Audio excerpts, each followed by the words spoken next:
Manhattan Neighborhood Network, in partnership with the League of Women Voters of New York State, presents Race to Represent, a MNN election initiative.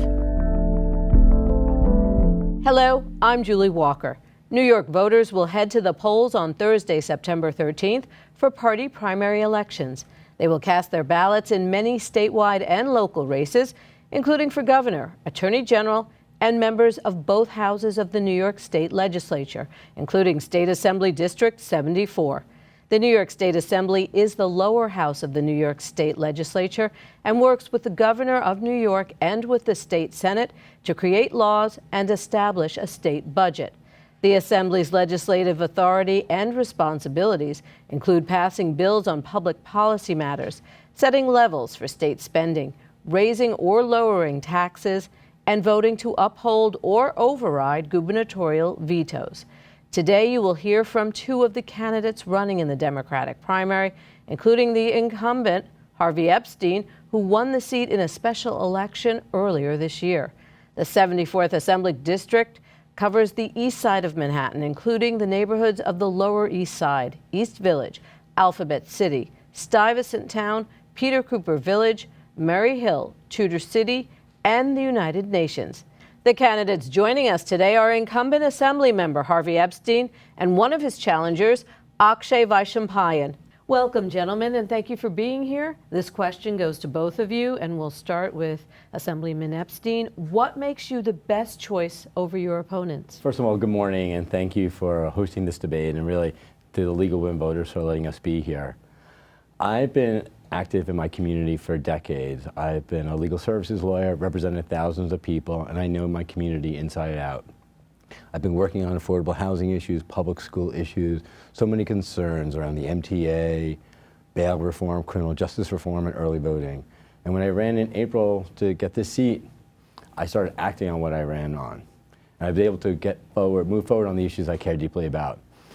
I believe, with my experience and my knowledge and my ability, that I will represent the 74th Assembly District well. And I'm the best person to represent the 74th Assembly District. By raising my kids here, being active, I know the needs of the community, and I look forward to continue to represent my neighborhood. Mr. Vaishampayan? Thank you so much for having me today. As a resident of this community, I feel that I walk out my door every morning and I see the problems that persist within our community. We have homelessness, we have a train system that doesn't work. As a member of my co-op board for the last 5 years, I have worked with my fellow community members and my neighbors to help solve a lot of these problems.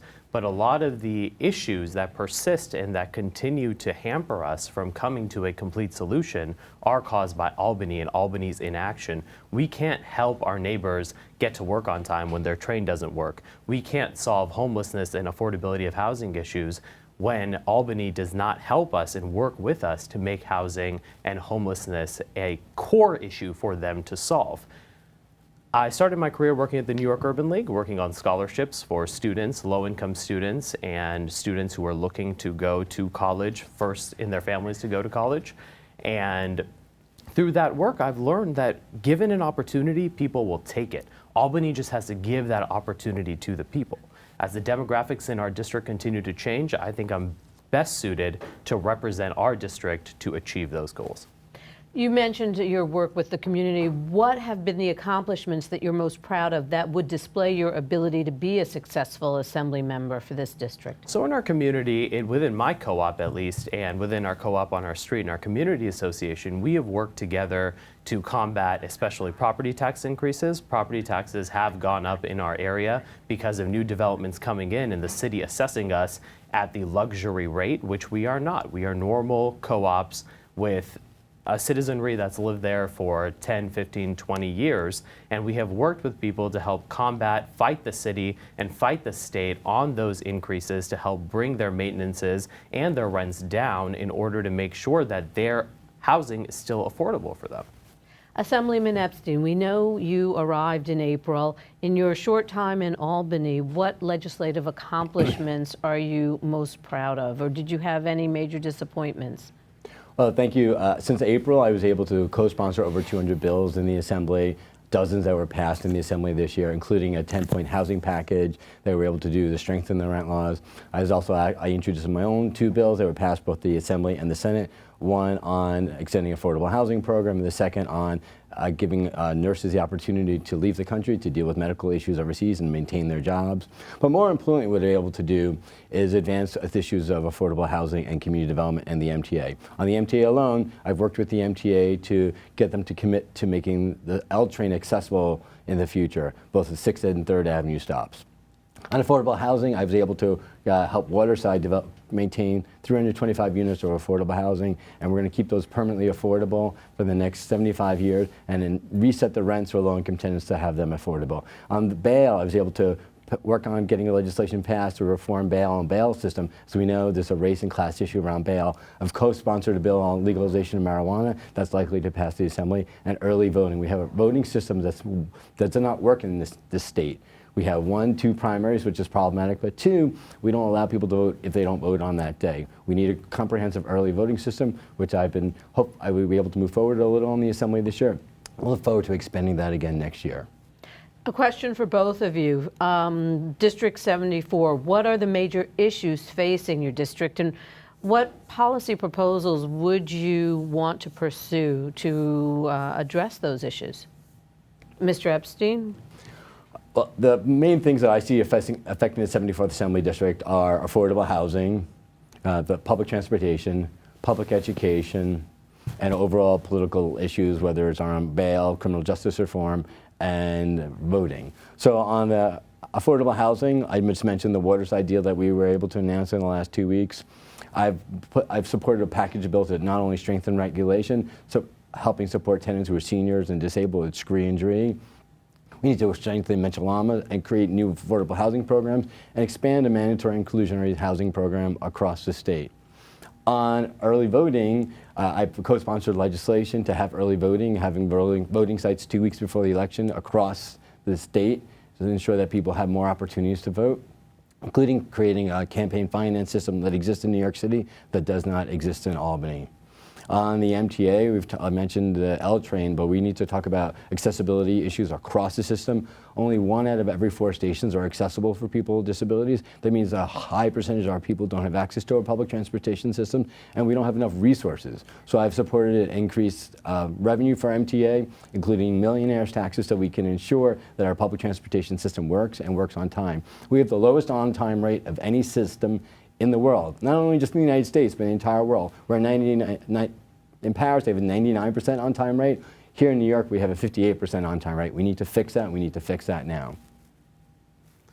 I think the 3 issues we have to address first and foremost are the MTA, our education and student debt system, and affordability of housing and creating a pathway to ownership. On the MTA, the state has completely failed. Our elected officials have allowed the MTA to get into its current decaying state. It's been decades coming, they've seen the problems coming, and the money has not been invested in places where it needs to be invested. Problems are not solved before they occur. Problems are only solved after they occur, and they become emergency crisis situations. You take the L train, nobody paid any attention to repairs on the L train until it became a dire situation, and now the L train is going to be closed for 18 months. It's going to affect our economy. It's going to affect accessibility for everyone who lives along the 14th Street corridor, and it's also going to affect our neighbors in Brooklyn. They're not going to have anyone going in on the weekends. They're not going to have any, economy that is going to be palpable for them and their businesses through the weekends, through the week, because no one's going to be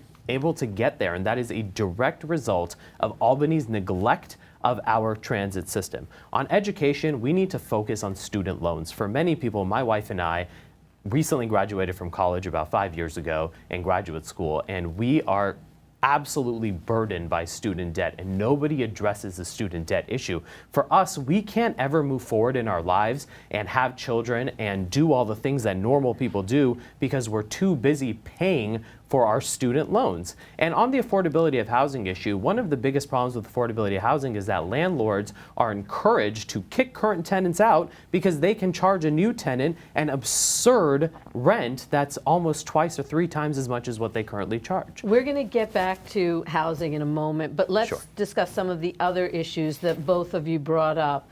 Rikers Island, criminal justice reform.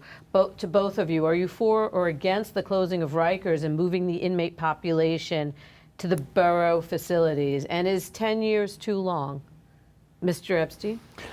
Yes, we need to close Rikers. We need to close Rikers in less than 10 years. There's opportunities to do it. We've had a plan that we can have facilities in different boroughs across the city, and I think it has to happen. I've been to Rikers. Unfortunately, I have friends who've been to Rikers. I was a foster care worker and I had to visit with parents and children in Rikers. It is not a good facility. It is not a healthy facility. With mass incarceration of low-income people of color, Rikers is a system that's failed. We need to reform our criminal justice system, and we need to close Rikers now. So do you have a plan or a proposal, or is there something that you are backing to relocate the incarcerated? Yeah, so I said earlier, there's a plan right now in effect where they're going to have locations in each of the boroughs, facilities in each of the locations in each borough. We're going to have a site, one right next to the criminal court in Manhattan, which is not in our assembly district, but in another assembly district. And so the opportunity will be to move inmates to places closer to the courthouses, to places closer to their communities in each borough. And I think more important than just closing Rikers is reforming our criminal justice system. Because if we legalize marijuana, if we end bail and cash bail, we'll reduce the number of inmate population. One example is, people read in the paper a few weeks ago, there was a person who spent 6 months in Rikers and his bail was set for $1 and didn't know it. He spent 6 months in Rikers. It's a waste of his life, 6 months of his life lost for a $1 cash bail. We need to reform the bail system to not only hold people that we have real worries of flight, not hold people because they're poor. Mr. Vaishampayan? I think we need to absolutely close Rikers, and as an assembly person, I would work with both the city and the mayor and the city council to ensure that our inmates are transferred properly, and most importantly, our juvenile population is looked after, that they are not placed with violent criminals. But I think that we also need to use Rikers as a learning lesson. I think that we need to see all the abuses that took place at Rikers, all of the people who were held without being charged, which is flat out unconstitutional, and all the people who were not told of their bail amounts, and we need to make sure that that does not happen at these new facilities that are designed in the 5 different boroughs. Rikers can be a learning lesson for our city, and we have to use it as such. Otherwise, we're going to continue to implement the same abuses that we have in the past and have mini Rikers in 5 different boroughs. And just briefly, your position on bail reform. I think we are in desperate need of bail reform. I think that the current bail system unfortunately targets people of color, which is very unfortunate, and it's flat out criminal. Like, it's not fair that someone who, just because of the color of their skin, should be unfairly targeted by bail when someone who is a non-person of color gets out scot-free on their bail the first day. Okay, Mr. Vaishampayan. Going back to transportation, Sure. It's a hot issue in your neighborhood, in your district. So the shutting down of the L train, as you mentioned before, do you have specific plans to address this? And if so, what are they? So I think one of the things we need to look at is how we solve our problems before they occur. The problems that exist right now are there, and we're working on solving them, but we need to invest into the system before the problem occurs. We have a signal system that's 100 years old. We have switches that were absolutely ravaged by Hurricane Sandy that have not been switched out. We need to focus on these problems and invest in the transportation system before the problem actually occurs. And the best way to do this is by instituting a millionaire's tax and legalizing marijuana and taxing it and using that money to then go back into our transportation system. It's money that we can use to improve our day-to-day infrastructure so people can get to work on time, the trains can run on the weekend, they can run on time, and we can actually have a system that works. Taking the train on the weekend is the worst experience ever. I'm sure you've done it. All of us have done it. And you wait for hours, the trains don't run, they skip stations, and we need to make sure that it's a system that's viable for everyone. But getting back to the original question, Sure. Do you have any plans to address the issue of the L train shutting down? Do you have any ideas on anything from, for hire cars or any ideas at all? So the L train shutting down, the city has a plan in place that is going to increase bus service along 14th Street, that is going to increase ferry service from Brooklyn into the city.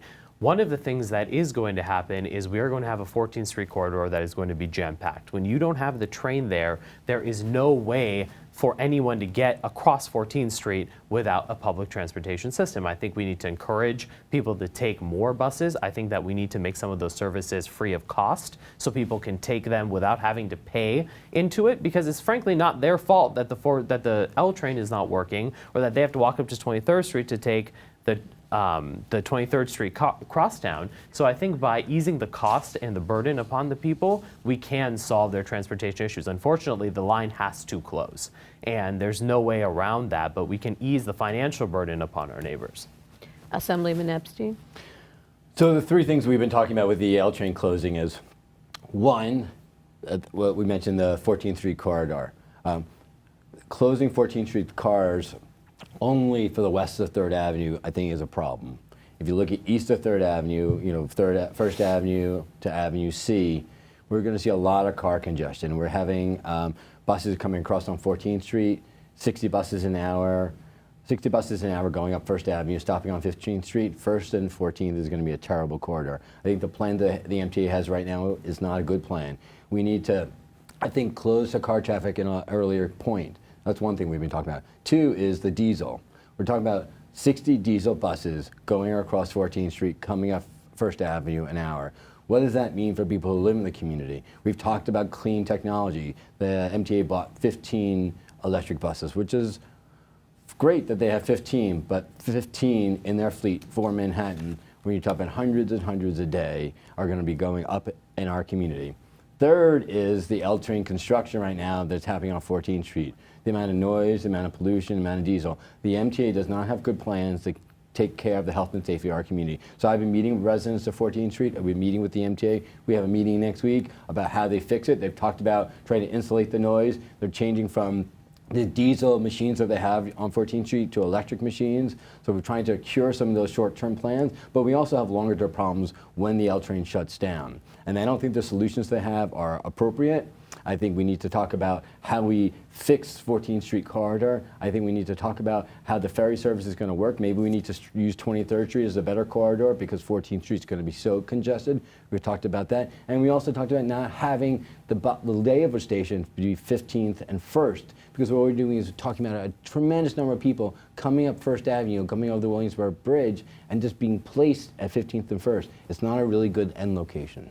You mentioned limiting cars. What's your position on congestion pricing? Yeah, so this past year in the Assembly, they passed a modest congestion pricing plan, which only for higher cabs. I think we need to go further. We need to talk about how we protect people in this city from the congestion.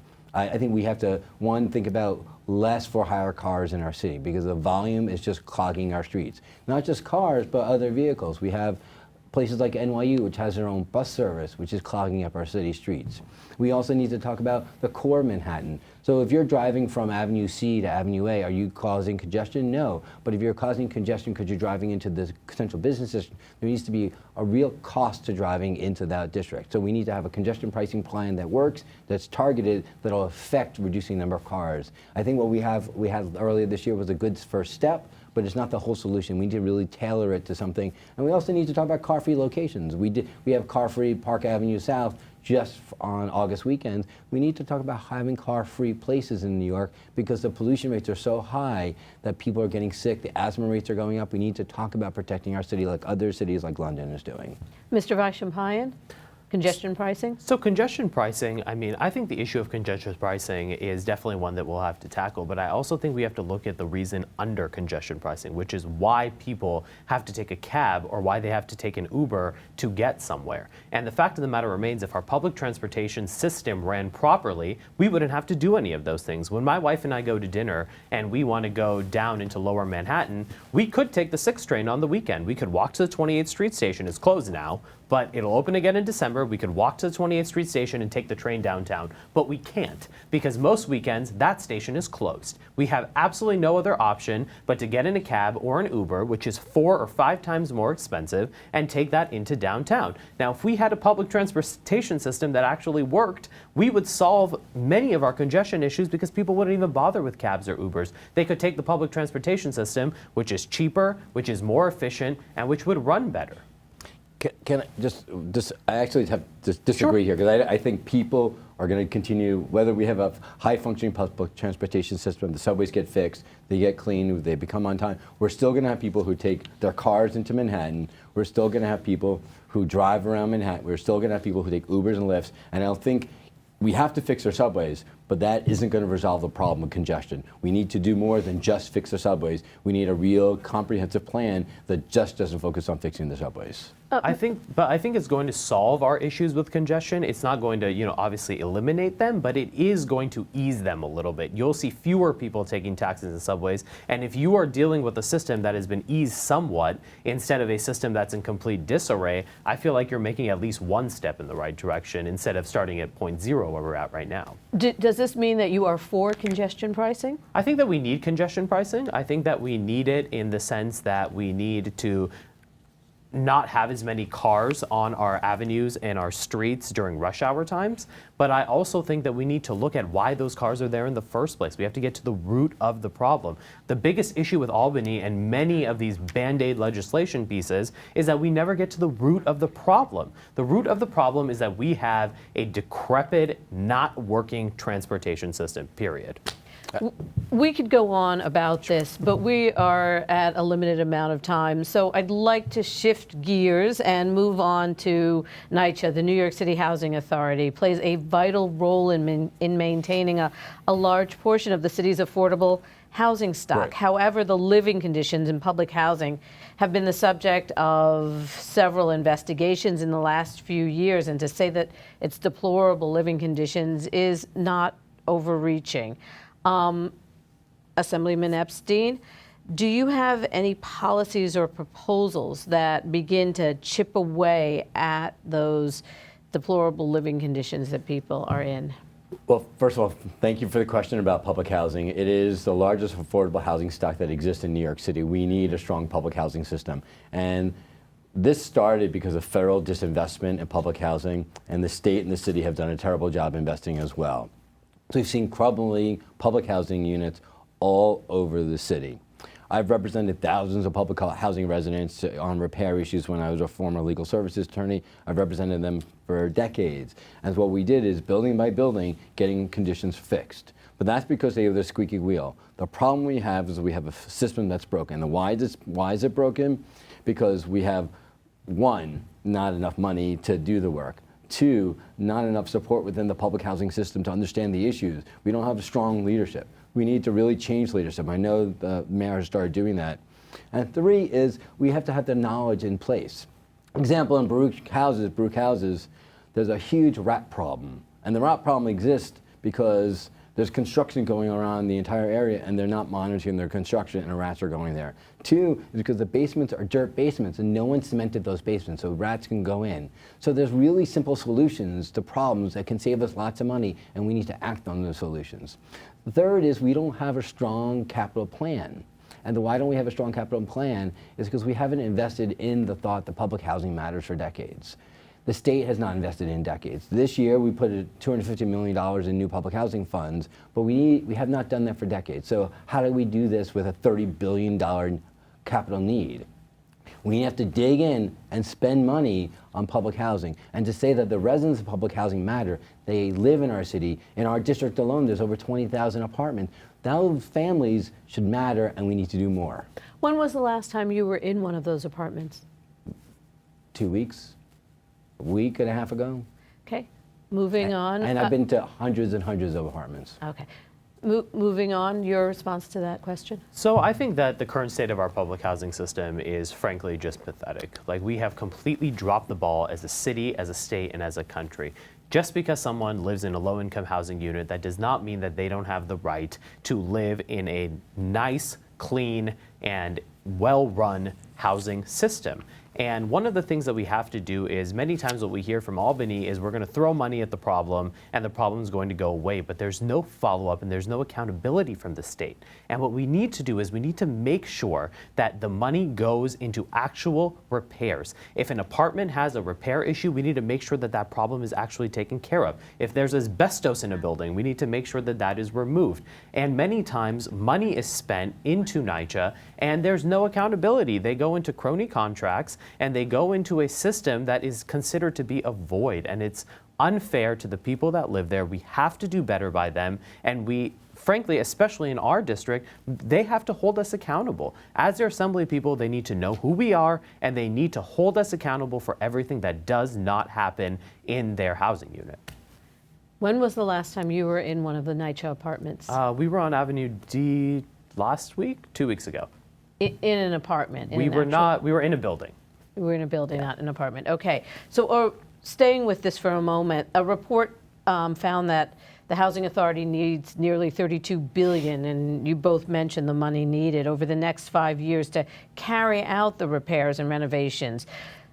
That's overall in the entire city. So earlier this year, Governor Cuomo declared a state of emergency for NYCHA housing, and in order to expedite some of the repairs. So they started a new plan called Next Gen NYCHA. What's your position on this solution? Mr. Epstein, would you like to start? Sure. I have some real reservations. Good question about Next Gen. I have some real reservations about privatizing public housing, and I think Next Gen is really a step in that direction. It brings private developers in to oversee and monitor. Some of the developments like Compost Plaza and Compost One has seen some benefits from Next Gen and seeing some increases, repairs to kitchens and bathrooms. And 15 years ago, I represented that building and getting repairs done because of the poor conditions. And I know some people in Compost One are excited about those improvements, but I have some real reservations. The way to do it is to privatize. I think the better solution is really investing in a public housing system, not trying to get private money into our system. This private-public partnerships really will lead to the privatization of our public spaces, and we've seen that happen time and time again. So I don't want that to happen to our public housing. I know we've talked about protecting the residents that are there, and there's a commitment from NYCHA that people will continue to be able to stay there, people, all incomes will be able to stay there, they'll have more additional Section 8 vouchers. But we're talking about a long-term solution, not just the short-term solution, oh, we're going to do a kitchen and bathroom repair, and then we don't have to worry about 30 years. I have to worry about 30 years because we're all going to be living in this community and want to make sure that those units are decent, affordable, safe housing for decades to come, and I'm not sure the Next Gen is the solution. Mr. Vaishampayan, your ideas on Next Gen? I think that the privatization aspect is always worrisome because at the end of the day, when you put something for profit, someone is making money off of it. And when there's money involved and there's capitalism involved in this whole system, you're always going to get someone who's ripping the residents of NYCHA off. The other issue is that with the capital investment, at the end of the day, if you have a state capital investment, you need to know where that money is going. You don't necessarily need to privatize to have accountability. And I think that's one of the biggest problems with NYCHA is that nobody is holding them accountable. There isn't an accountability structure where people can come back to one person, their assemblyman, for instance, and say, you know what, I'm holding you accountable. And if my house is not repaired and if my building is still in a state that's not acceptable, then it's upon me to hold you accountable. I know who you are, and you need to solve my problem, or you need to tell me who I need to go to solve my problem. And I think with Next Gen, you're going to get a lot of those same issues, especially when you get into the privatization aspect of it. You won't have any accountability because a private company will be accountable, and who's going to hold them accountable? The state? You know, my faith is limited. Okay, let me just ask you very quickly, please answer, where do you stand on the legalization of marijuana on any level? I fully support the legalization of marijuana, and I fully support the taxing of the legal marijuana that is sold, that is then reinvested into public services, education, the MTA, and our housing system. Assemblyman Epstein? Yes, I've co-sponsored legalization of marijuana bills. They will continue to push for its passage. Okay, let's go to closing statements. Assemblyman Epstein, we'll stay with you. Okay, well, thank you very much for moderating this debate. And Akshay, thank you for being here with me. I appreciate this collaboration, this conversation to the betterment of the 74th Assembly District. As people know, I ran earlier this year to get elected to the State Assembly, and through that process, I've been able to talk to thousands of folks in our district to talk about their struggles and their needs, the needs for affordable housing, the needs for better community space, the needs for better public schools. And that's exactly what I did. When I got elected in April, I started working on my 5-point plan to strengthen our public housing system and private housing system, strengthen rent regulation, and strengthen our public schools, because as a parent of 2 public school children, I understand their needs. I've been active in this district for decades, and I will continue to be active. And as your Assembly member, I believe I'm the best person to represent our community going forward, understand the needs, I have the vision, and the ability to get things done. Thank you very much, and have a lovely day. Mr. Vaishampayan? Yeah, thank you so much for having me, Assemblyman. Thank you so much. I think this was a great debate. I think that one of the most important things that we have to focus on is that competitive elections like this are the soul of our democracy, and we need to keep these things going. We need to keep our community engaged. One of the biggest reasons why I ran is because of the state of our public transportation, because of the state of our student debt issues, and because of affordability of housing and a complete lack of a pathway to ownership for people who live within our district. We have an infrastructure system that is dated, and we need to make sure that we focus the money and our energy on making sure that it comes back up to par.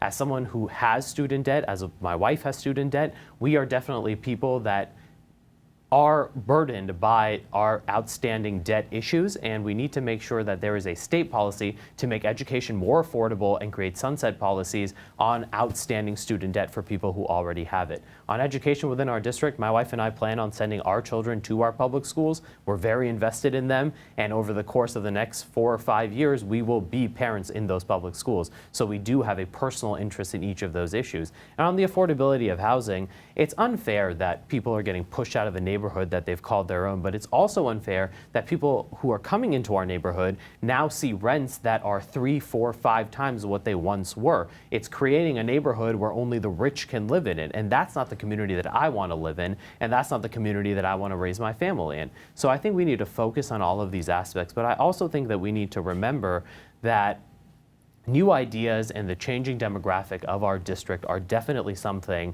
that I will represent, because I feel I'm one of those people who is a clear reflection of that. And we definitely need to move forward in this district. We definitely need to invest money in the right places. And I thank you for the opportunity to be here. And I want to thank both of you for being here with us. Thank you. Thank you. And thank you for watching. Please remember to vote. Primary party elections will be held Thursday, September 13th, and the general election will be held on Tuesday, November 6th. For more information on voting, locating your poll site, and all the candidates, you can visit racetorepresent.com or the League of Women Voters website, lwvny.org. Thank you for watching Race to Represent on Manhattan Neighborhood Network.